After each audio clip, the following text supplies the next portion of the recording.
Malawi Today.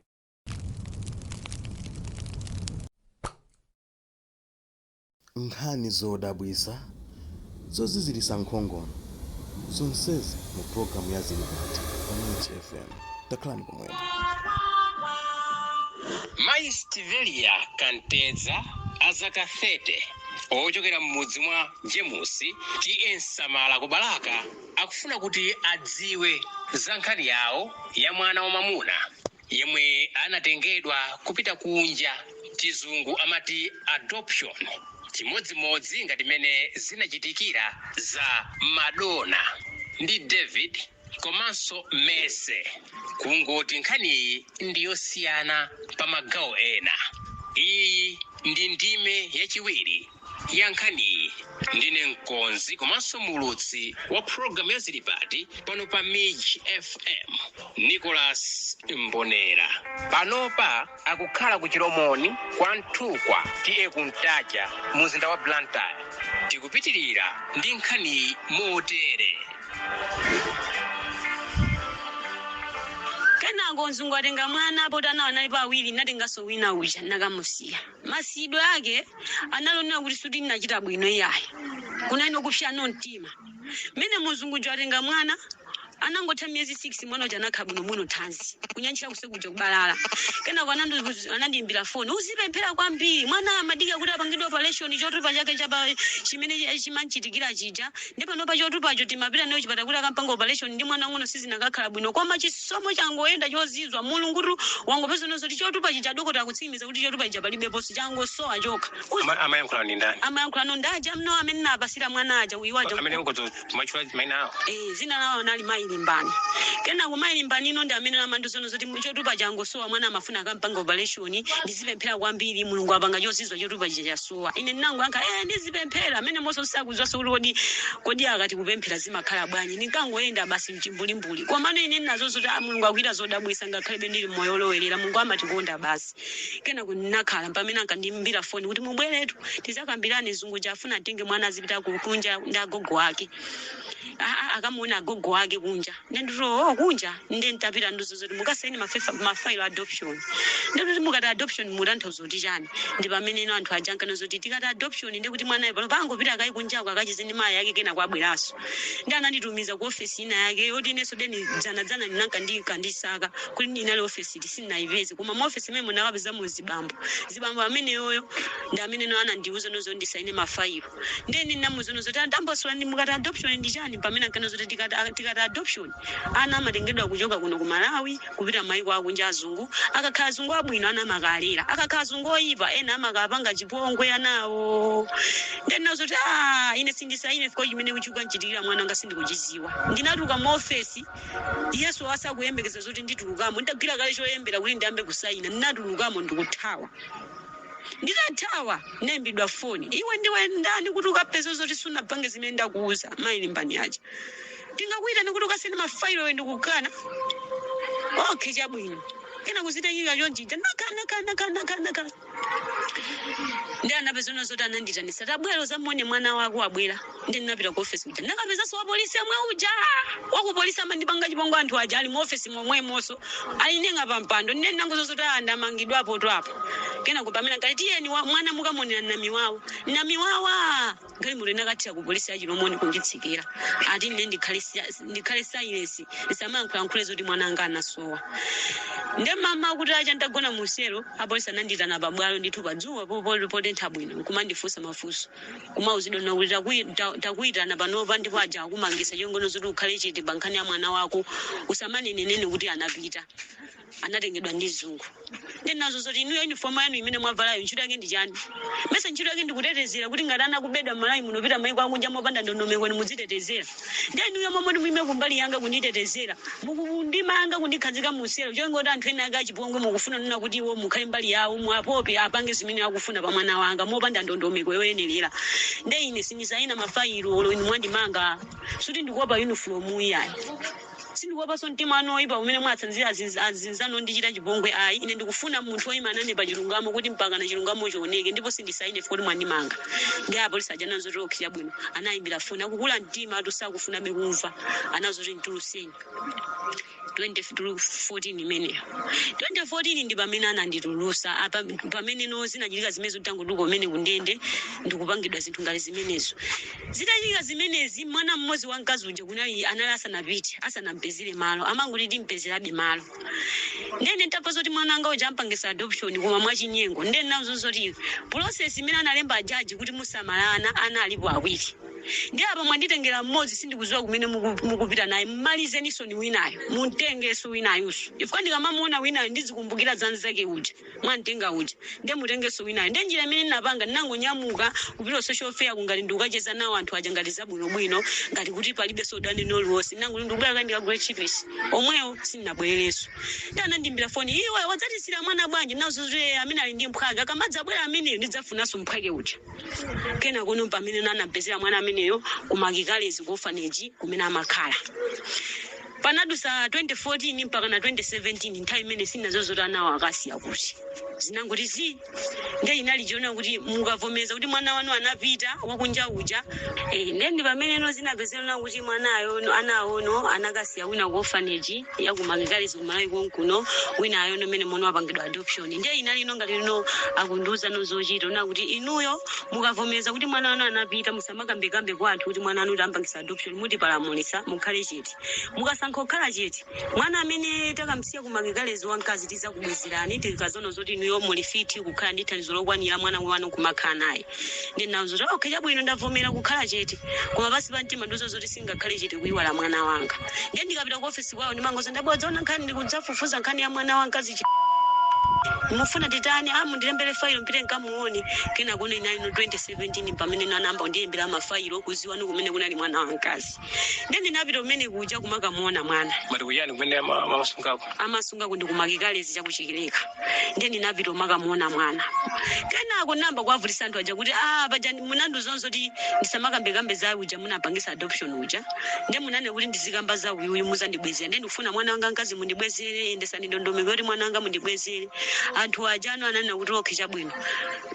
ndikati kambirana ndi akumakikalezi akumakikalezi chisisi chimene anapanga mulungu anaumisa mtima amene amasunga mwana wamkazi kuti mwana amene asantuluse mopanda dongosolo zachinyengo ayi anauma mtima una kuti ife ngati tikufuna kuti tituluse mwana kuno kumpanda ku orphanage tapase mayi ake tafufuze kuti chinachitika ndi chani kuti abwere mwana adzatisiyire ku orphanage ndiye timapita pa court kuti mayi aja afufuzidwe ndi awo ambali yawo kusamafuna kuti ine nditengedwe ndipite pa court ndikanene kuti mwana wanga mundibwezere komanso wina anasowa amopa kuti ndikaulula pamenepo ndi amafuna mwana uja akumakikalezi angontulusa mwachinyengo atipase kumbali koti lisaziwe ndi akumakikalezi anauma mtima kuti ife sitilola kuyendesa mlandu ngati umenewo mwaseri tiyendesa ndondomeko kumene amadukira mwana ku orphanage amakikalezi anapezana zoti anamba kupangisa nodongosolo lina kuti nkhani chipite ku court ndene nafika sezono zoti ambali amene anapangisa mwana adoption amandipanga zoti mwana anu akukanizani pita nikonko mukavutise khanga takundipasa moto ndene mapitadi kupanda ku orphanage kuja ndimakavutisa kuvutisa kwake ndinasonkhanisa onse azimayi ogwira ntchito ku orphanage ndikwamba kwawo zono zoti ndi ndani awiri mmodzi munandigulisiya ngati anthu ajazi kwakhuza ndene ndimankhanga lino kaya ati umisala kunena kwawo ati ine ndimaonekana ngati wa misala ifika mmafailo analemba kuti mayi wandiopenga koma ndimankhula chilungamo anthu amaona ngati ine misala koma nene ndikunena chilungamo nasonkhanisa onse nkwazo zoti munabekana awiri koma mwana mmodzi anapangidwa adoption anasowa lero wina ali kunoku koma mundikaniza kuti ndiziza muona ndikabwera pa gate papena mumanditsekera gate kuti ndisalowe kumpanda kuno kuti zaone mwana wanga mene ndimamvera simukuziwa ndimamva kukweteka fo mwana mmodzi anasowa malawi muno sindimamuona ngati ndini mwana ndiye mweyo ndengati mukuona ngati uso munigulisira mukunama mwauza abwana anu ndi anthu aja amakuma ndi abwana awo wafutukuzira ndi abwana awo mandabwa kuti amtsikana amene ndi wa mtundu wanji ife akuti tinamtengera nake mwana wake wina tinamugulisira akuti anthu zoti chani tinampitisa kwa azungu akuti anthu zoti chani tingopita polisi tikukoti tikasume ndi anakasumadi ndi atakasuma zili mazira zisanapezeke kuno kuti zinthu zono zavumbuluka kuno kuti thokalo wa court pa 30 mwezi wa 4 2019 ine ndinapezo zoti abusa nando zoti iwe usiye kuyenda inda mala amene mapezeka akupanganiana kuti akupange chipongwe ndiye ineyo madziwa mavumbulusa kumwamba muthu sunalape jonadi inangovomera tsiku lina pa 30 po kena kupanadusisa tsiku limozi pa linali pa 28 abusa kundipempherera mene mati pa 30 mwezi wa 4 2019 nangodusa masiku awiri ndi pamene napeza ndakanyima basi overstreet zanga zoyendayenda zawo kulezo ndi pamene paja munthu ananditenga ngati tukacheza anapita nane pakandodo kuseri pakona shop paja pali library paja munthu uja anayimba foni nini kublanta amene nini 500,000 tabwerani mene ankali nini 500,000 sipanathe 10 minutes kunatukira nyamata 7 anandigwira ine ena anamugwira iyeyo khanga tamugwira 4 anandigwira ine ena ngati alimba ndiye kena khanga ndiye wapulumuka wawathawa kaima potolopo amayi ndikufaina ukaima potolopo ndi anthu aja mulungu anapanga ngati pose ungoyima anthu aja samasunta samayankhula anangoyima onse ndi ndinadabwa kuti achochitika china chake chozizwa ndi ndinafunsa ndi mwandigwiranji ndibe ndilameneli yonse anthu aja anapezerana zoti mmodzi anabwera kuninong'oneza kuti tukakupha tisanakuphe tikamba takugona chiko agulu kuno kuti ife ndifirana koma anthu azidali kuchinyumba ati kuli chinyumba chosatha chakumbayani kuja kuseri kwa kandodo kona show tikakuti kumene kwa kuli gulu la anthu amene ali ndi zidakuluakulu tikakagona tonse tikakupha ndi nankhulambano zoti ambuye ndikanaziwa nkanavira mtumiki wanuja wandipemphera pa 28 mwezi wa fulo mweuno 2019 lero pa 30 ndikugwidwa ndi zigawenga ambuye nkanaziwa nkanavira mawu mtumiki wanu sinkanabwera popeza ananduzake kuti anthu andipanganirana mundikhululukire mundipase mwayi wina ndizakutumikirani nditankhula ma amenewo anthu ajano anapezana zoti anabwera kundigwira kwambo ndikwekuyesa ngati mbuzi ndolosatala kunatukira minibus ya gudwere zimene amanyamula maliro zija kumbuyo kuli wantutumula anthu aja namba kuyasa full ice magalimoto awo kumadabo kuchachitika ndi munthu wagwidwa anthu aja nakhanga ndi chigulu ziganga zija zinana kuti abasi tiye musimusiye munthu kutunda kukwaima anthu atigwira kupulumuka ine kunali kuti komweko zinapezana zoti pa 30 mwezi wa 2019 tinangodusa miyezi 6 10 unapezo zoti ndagwidwa ndapezo zoti ndamba kuimbidwa mulandu kuti ndipite ku court ndikanene bwanji ndikufuna mwana wanga ndi pamene namba kulumikiza kuti anthu amene anatenga mwana wanga amba kuukirana kumene amba kuukirana anthu aja anandigwira zigawenga chongono zoti anthu amafuna andiphe ndisakanene mmene mwana wanga wina anasowera koma mulungu andipulumutsa ndi cholinga kuti nobwina afuna abise maumboni afuna abise maumboni ndi amene napulumuka kuzigawenga pa 4 2019 zinapezekana kuti pa 3 mwezi wa 10 2019 nandira failo kuti ndikankhe mulandu olowa pa 9 mwezi wa 10 2019 unayima mulandu uja sunakaloweso khoti nawuzidwa kuti mulandu wayima mudikire kale nthawi imene mulandu unayima nayitanidwa ku ofesi imene anthu amene amanena zoti mwana wanu musazanenenso kuti anaso nayitanidwa kumeneko mubwere tukhanidi ku khoti ndipo panopa mulandu wayima pene imene wayimamu tili ndi mpato kuti tithe kukambirana ndi nawuzidwa zoti pajatu mumandipanga chipongwe zikakhaza kuvutana mumandiyitana ngati kunena kuti mundiyitanira zabwino ngati mwana wanga wabwera kundiyitana ngati mufuna tikambeza ndende kumandiyitanira polisi ndiye panopa ndili pa chiopsezo choti ndinagwidwa ndi zigawenga pa 30 mwezi wa 4 2019 omwe ulero mlandu kuyambika mukundiyitana kuti tikambirane ndiye sindikulola zokambirana inu ndine tikaonana ku khoti konko alese akakambeza kukhosi kwake ndi anthu aja anavuta mpaka nakunatukira munthu oti sindikumudziwa anavala bwino ngati yeyo ndi lawyer atotumidwa ndi maloya munthu uyo ineyo ndapezo zotsumira nandira pangano chiganizo ndikakumana inu ndi asocial fair aja ano afuna akandizoti chani ndakwera minibus nayimbidwaso foni ndi munthu wina tsika ndi minibus imene makwerayo mukufunika tabwera kalefe kuno kuwanthugwa ndife asocial fair osazionera kuti munthu wangutumidwaso mgulugulu momwemo anthu omwewo wenake wawozo zoti munthu jawalola kuti tizakambirani koma wina kanapanga zoti mubweza sakafike ku ofesiko mpaka nini natsika basi yokwerakwera itafika kale basi kaukulu naitsika kubwera kwanthuka munthu uja anatayimba foni kwa munthu oti kuwa pa saluni kungomuza kuti uyankhule ngati ndi wa ku social fair asali wa social fair ali zimayi kumpeza mwati mandimbira foni si ine ramba kufuna ndi wina wake uzibamba zukhala bwanji ino ababa kundifunira chani tikufuna pena paketi kai basi pomodeka ukane basi munthu jokamba naye nkhani mene mwa social fair kuvuta kuimba foni mubwere kuno changu tikukudikirani kuli anthu kuna kuofesa kudikirani ndi nayimbira foni kuti kundoso tukwabwera munthu akuti ngwa social fair ndipo akuzandifufuza kunena kuti kodi ineyo nyengo zanga zinayenda bwanji ndipo akuti iye watumidwaso ndi maloya kodi zikukhala bwanji akuti ndenawuzozo ndinjambule mumuone nanjambula mene amazazindikira kuti ndanjambula munthu uja too late chituzi ndantola kale ndachitumiza social fair kuti ife amene sitikumuziwa munthu chanamba kuulula poti ndanjambula iyayi ineyo ndangotumizidwa kukuku anthu akangana ntaunimo anthu aukira nena kama kudyera ndalama mwana wako anapangidwa adoption ndi anthu mzungu amatumiza ndalama mwezi ndi mwezi ndi anthu amagawana ndipo panopa anthu achasakugawana molongosoka ena ake angogalukira kuna kuti kubwidwa tingoulula mwinake chichonse nkhani imene ayiziwe ndine ndinabwera kwa iweyo kuti ndizakuziwise komanso nini natumidwa ndi akuluakulu amene anayendesa zimenezozo kuti ndidzapange zina ndi zina ndikati ukati zina ndi chani zina ndi zinazo amati ndizadziwe kunyumba kwako uzandipange chipongwe nkumavumira. Mukuona Iwe munani ndani mukuzomwichoka dzina lake? dzina lake ndi Beni. Iye angati ati dzina lake ndi Beni, wachokera ku Chikwawa. Alibe ndithu dzina lonse. Dzina lonse alibe, akangoti ati ndi Beni. Kena kuona mene muzachika choncho pakudusa nomiyezi sikisiyoka kugwira ndizigawenga wina songozabwera nkumapezeka kuzochitika zimenezi. Ndi pamene nena kaobalika mutu anga osatani osagwira, ndipo ndinali ngati nobalika ngati ningoli no misalano kuswana kuti ndiziyendesa bwanji. Ndi pamene nonakhala nokudikirira nokuti ndimva zotani nanyamuka nanga kumandaso chofeya mandiyitanira chani makufunani ndi awa kundilowesa mu office momwe ndinaperekera mwana muja.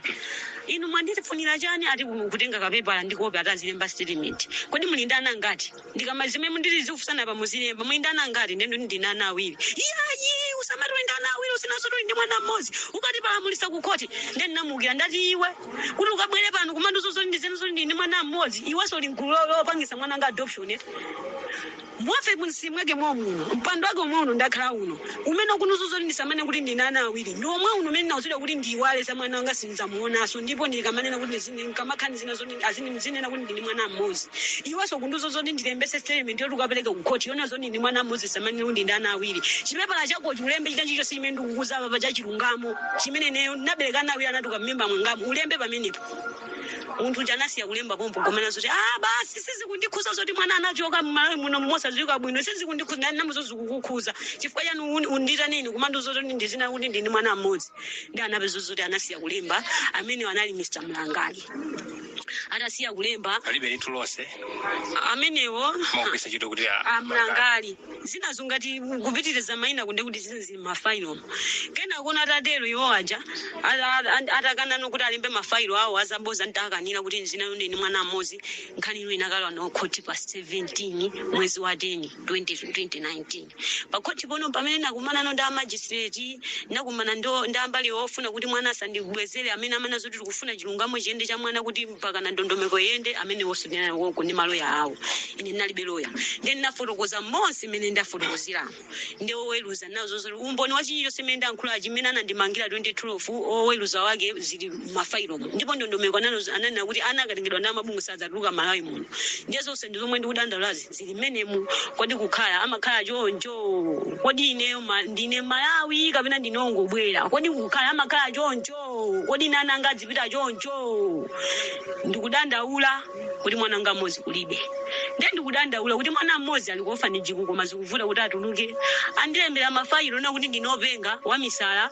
oyendayenda ndilibe thandizo lokhazikika mphawi ndifwa yake ne mwana nga sangabwere. Kodi umphawi iwu munthu kakhala mphawi chilungamo sichioneka ndene ndabwera pano mundithandize mwana nga amene ali ku orphanage yo mundithandize kuti abwere wina ali kunja ndiziyo kuti anapita kuti. Ndiye mwa chisomo cha Mulungu chichitikeni 2019 kulitukulowa court mpaka nano 2023 mwa chisomo cha Mulungu ndinapasidwa mwayo kuti nditha kupeza loya kuli grade aloya anga anandiyimira mulandu unapitirira kuyenda mpaka na 2022 pa 12 panali pa 12 2023 ndi pamene mwana anga anatusidwa malawa anamasiye. Ndikuthokoza kwa mabungu amene anandimirira kuyima mbali yanga kundithandiza. anali yani mabungu yake Amenewo anali grade komanso anali high court komanso a child justice ndi supreme court ati koyambirira kena kuti tipite ku high court kwati ndi ku supreme kumene kuti nalo waso mmene munaliso a judge ena oweruza ndi amene anakhamba yanga kuti ayibwezeni mwana wache. amene wa judge yake ndani Anali judge Madam Kantambi ndipo anali judge Madam Kaira ndipo anali judge Madam Tizifa. Azimayi amene ayima kundimenyera nkhondo mpaka na mwana wanga mkazi ndikundibwezera. Ndiye no judge amene anandimanga 2012 muone chisisi cha Mulungu. Judge amene anamanga 2012 ndi amene no aweruzanso 2023 kuti mbwezeni mwana. Judge amene anandimanga 2012 fika nalolowerera takulandana poti iwe ndolowerera kena kono judge amene akuweruza zoti tikubwezera mwana ayu popeza ukuonesa kuti unasintha ndi amene so agamula kumamaliziro kwa nkhani ngati imeneyi. Ndi mmene no moyo wanga unatani unakhalira. ndiye winayo mwana watu ali ndi inuyo Mwana winayo atabwera ku orphanage suti ali ndine. mwana winayo akukhala ndi ankulu wanga akukhala kwa ankulu chifukwa zoti mwana uja atangobwera kuona situation imene ndikukhala ndimakhala nyumba ya amene ake yoti yongogwa yopongosungira bukhopaini yake analira mwana uja ndikusiya kuyankhula inu simayanga mayanga sangakhale mphawi ngati inu yayi ndiye inuyo ngati mungakhale mayanga mukhale ndi foni yatachi plazima nyumba yazonse momo yamagesi zabwino ndeni mukhala mayanga koma ngati zimenezo simukhala nazo ndibwerereso kumwe kuja ku orphanage ndiye mwana amavuta chophika ine samadya kuyankhulana ndine sitimayankhulana amangoyankhulana ndi anthu adera amene akuti wagwirizana nawo ndikumauza ndikufuna chakuti mwauze mayangawo kena kwanthu achazibwa azizandiuza unali moyo wovuta ndi mwana amavuta kumangolira kufuna kubwera ku orphanage ali zaka zingati pamene pakupanga zimenezi mene momono anaeno atatuka mene ku orphanage ali ndi zaka no 15 anayata mphunzitsa school bwino mene amatuka ku orphanage watuka kwa standard 6 yeah ndiye ngati mukuti amapanga zatachi ama chizungu yake makati chechi chengati zikuti anali ngati anabwera mwa chizungu kapena zimakhala bwanji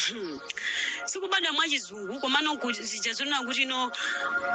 sikubadwa mwa chizungu komano ifikono zoti akhalano moyo woti ofewa wapamwamba kumalo kuti ku orphanage amang'ania ko ndi azungu ndiye ifikuti kunali china chilichonse chimene chimafunika pa moyo wa munthu ndataona ndi mmene ine ndilili mafika pona kuti ndo makanditengera anji ngatuzo zoti wakafika mwina apeza toilet yokumba apeza toilet yokumba amene wazata wamuna wankazi amene wankazi yuno apeza toilet yokumba apeza bafa mwina ulama uzu nyumba yoti inagwa ndi cyclone pakomoso poti sozikwa kwathu anthu angu ndisunga moyo wa mavuto ukhauka ndi pamene mwana amavuta nikuti niyo mayi simayanga mungali mufuna mukandisi umene ndinali ndiye panali mpungwepo ngono zoti mayi ndi mwana anosakumvana zimafika sezo sama ndi yankhula yamangu ankhula ndi anthu adira basi kena kuno pamene no anthu ena undithandizira kuendesa milandu anazo kuti nditenge ndikayi mwana mukasiye kwa ankulu wanu kumene bekuli koti kuoneka kuti kochita bwino tikudikira kuti mwina mwake thandizo lina lake litatapezeka inuyo mukuyamba business yolongosoka yokhazikika inu ndikuthandizidwa kumufika senzo kuti munthu umakhala panuka mutha kuzamtenga mwanayo ndi pamene bola kumene kunkochitika bwino kwa abale anga kunkochitika bwino komano ngakhale kuli kwa abale anga kuti nkochitika bwino munthu sungawerengere kuti abale anga ngochita bwino andilelere mwana ndendi zokha zomwe zokhanga zobwerera mbuyo zija si bwino kumadalira thandizo la munthu wina ndene ndi umakhala moyo na kuti ngakhale mwana anga akhala kwa abale anga ndimafunikira be paine ndekha mwini wake ndizizimira pandika ena akatandipanga sponsor kundipasa ineyo chochita cholongosoka ifika ndinaphunzira kuti kusoka maduveti ndili kuchichiri komweko mayi angaso anayatera kusoka kwa palasa machine ndi maziwa ndipo business imene ndati ndayipitiriza ndikungonjezerapo luso kumasoka zina ndi zina ngati zovala kuphunziraso luso azosoka zovalazo ine ndikukhala ndi shopu yanga kumapanga zanga mwana anga kumakhala naye zingandikhalire bwino koma zachisoni zomwe ndauzidwa ineyo kwa anthu amene anena kuti iwo andithandiza zimene ndauzidwa zulozuloli mawu mawopweteka amene ndinalandira 2012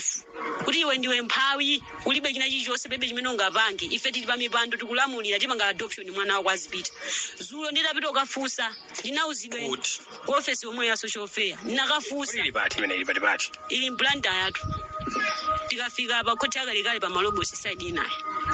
ndinapita ukafunsa ndinauzidwa akunena kuti mwana pamene wabwera muthandizidwa pa 16 mwezi wa 9 2024 ndinayitanidwa mubwere takupezerani azungu oti akuthandizeni ndiye musankhe mufuna ndalama zingati zopangira robabu business kapena musankha kuonjezera luso ndiye ine ponzowa kuti chili na mutu chili na nzeru ndinasankha kuti ine ndionjezere luso ndalama business atha kundipasa yonse nkungota ukudya mapita ake ndikhale ndi luso ndizipanga zanga za malusozo ndiye ndinasankha kuti munthu andipitisa ku sikulu ya lusoyo alowocha bwino madongosolo ayambika wiki omwe ino mungodidikira 2 weeks yokha ine nangodabwa mafoni ose apulogedwa sindikuimbidwa sofone kuti nditha kupita ku sikulu ndiye ndipo ndine mulungu pano ndimapemphera mulungu amandionesera china chilichonse chochitika mu situation ya moyo wanga akayendesedwa ka mulandu mulungu amayankhula ukazatuka mwana akazatuka kwa orphanage chizachitika ichi mwana akazatuka kwa orphanage zonse zoti kuti mwana wabwera nkumalira kuti ine ndibe thandizo zonse mulungu analonetsa kale zonse zoti mwana akazabwera ena akazafuna kuti andithandize zonse mulungu analonetsa kale kena kwanonesera kuti thandizo labwera ndipo iwo anthu afuna kuti kuthandize koma thandizo ja anthu aliponderezanso ngati zinachitika 2012 ndiye chimene chichitika anthu ozingo akakamira mpaka anthu akuthandize ndi pamene nokha nazadutsa maona kuti takupezani thandizo kwa azungu musankha kuti mupange chani kena kuzozo mudikira after 2 weeks mafoni yangu kundibuluka ndedzulo nditapita kukafunsa kuti kodi zili pati mene mono chigamulo chomalizira chaduka oweruza nena kuti mayi wapopeze mwana wawo anasuwa anapangidwa adoption a human rights apitirize kufufuza kuti mwana anaenda bwanji mwana amene ali kwankolo ndi mwana wawo azikhala kwankoloko mayi wakadza mukathandiza thandizo lwa business ile kuti mwana ngatopa ku business kufika posidalira pa mwanayo ali ndi ufulu kuntenga kwankolo kumakhala nawo pantha inoyi anthu muzingo ayendera kumene kukhala mwana wako ndi mayi wa kumakaona kuti kodi mwana ndi mayi kuti ali pa ubale olongosoka ndi mmene zinalili ndeni napita ku office imene amatandithandizako ndi pamene amanena kuti thandizo imene mukukumbusa loti pa 16 mwezi wa 9 2024 tinakuza zoti azungulira kupezana zungu kuthandizani tinayimitsa pakamwa pano pong'ambika mumayankhula molala amene wani ndani ndipo tifuna mayina awo amene amayankhula zimenezi ndi Akenefi ndani Akenefi Mbalati amagwira ntchito ngati ndani amagwira ntchito monga a social fair opeza anthu ovutika amene mwakhamuku yankhula nawo kwambiri nthawi imeneyo ameneyo nambo yankhula nawo 2017 kuchoka kwa amayi ajana apasirana nkupangisa mwana adoption anandipangalifa kuti azikuthandiza ndi awa ine mu office muno ndikuchoka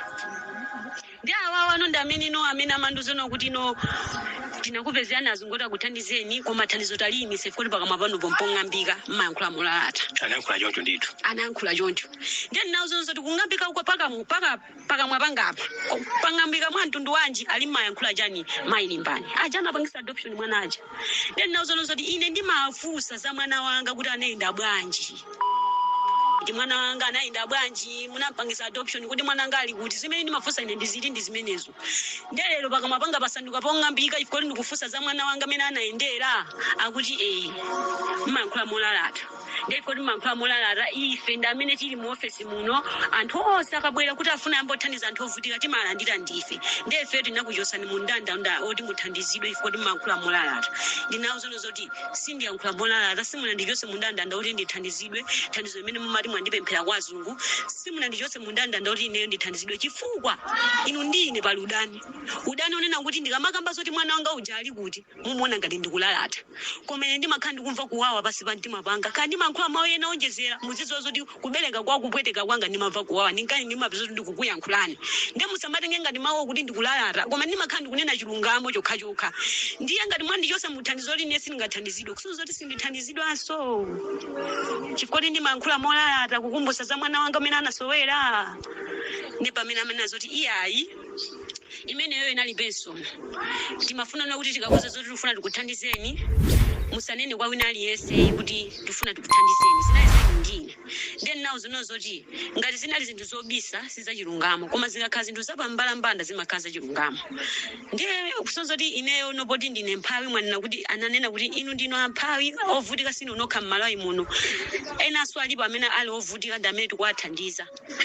ndi nafu sonozo ndi kuti sinthandizidwa ndi pamene amanena kuti popeza kwatuka chikalata china choti inuyo muthandizidwe ndi boma ifeyo ndondomeko imene tiyipitiriza kuti inuyo muthandizidwe mwina kunena kwawo anadzanena kuti mwina atumuthandizidwa ndiye nangu awuzosoto chabwino poti palipo simene munasayinira nawo kapena palipo yeri munayankhula nawo kapena munaona document iliyonse nakupasani kapena amati chilina nzeru zonsezo nadaba ndinazo zomwe amankhulazo chilina mutu chilina nzeru ndinadaba zonsezo ndeni nasunga ngakhale anayankhula yonjo ndeni naduka mu office kumapita ndeni nakakumana ndi oweruza kuti andithandize maganizo likulu kodi zinthu ziziyenda chonchi popeza mbali inaija amapempha kuti mwana adzamuone kodi mwanayo adzamuone kumakhala kwa mkulu wanga ndi mkulu wanga ananena kuti ukhomo kwawo amabungwe ayi asamapiteko ndene ndiyendesa bwanji ndondomeko yonena kuti azindipanga asesi ngati mwana ndilumikizana naye koma chonsecho kukhomo kwa mkulu wanga akukaniza kuti zipiteko ulamuliro wa mwana wanga suli m'manja mwanga uli m'manja mwa abale anga ndiye ulamuliro soti ineyo ndikhale ndi thandizo lokwanira kumendesa zinthu zindilibe ndinakapasidwa ulamuliro nena kuti mwana anuyo zikhala naye ndi thandizo ndili takupanga ni top up pa business oloka chisakasako okha deba lopa ndi makhala kitchen mmene mukuonera ndi zilipati simuzasiyidwanso malere konse ayi. Dzina langa ndi Nicholas Mbonera, mkonzi komanso mulutsi wa zilipati pano pa Midge FM. Nkhani sinate koma mukhoza kutumiza ndemanga yanu pa nkhani pa nambala iyi 0884255006 0884255006.